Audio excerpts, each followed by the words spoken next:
যে শেখ হাসিনার রাজনৈতিক কেরিয়ার এখানেই আপাতত শেষ। কারণ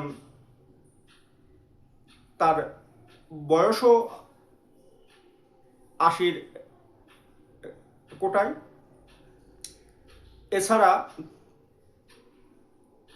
রাজনীতি করার মতো অনুকূল পরিবেশ শেখ হাসিনার পক্ষে এখন নেই। ধরা যাক আওয়ামী লীগ সরকার গঠনের জন্য আওয়ামী লীগের নেতাকর্মীরা আবার দেশের মধ্যে ফেরত আসলো কোনো না কোনো একটা সুযোগের মাধ্যমে, তাহলে প্রথম যে কাজটি হবে তাদেরকে এই আইনগতভাবে তাদের বিরুদ্ধে একাধিক মামলাগুলো মোকাবেলা করতে হবে। যাদের বিরুদ্ধে কারাদণ্ড হয়েছে তাদেরকে কারাবরণ করতে হবে। তো শেখ হাসিনাও এর ব্যতিক্রম নন।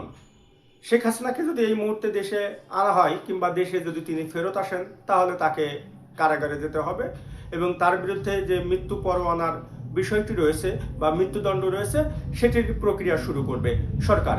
এই অবস্থায় আওয়ামী লীগের নেতাকর্মীরা শেখ হাসিনা ছাড়া দলের কার্যক্রম কতদূর এগিয়ে নিতে পারবে সেই বিষয়টিও একটি বড় প্রশ্ন।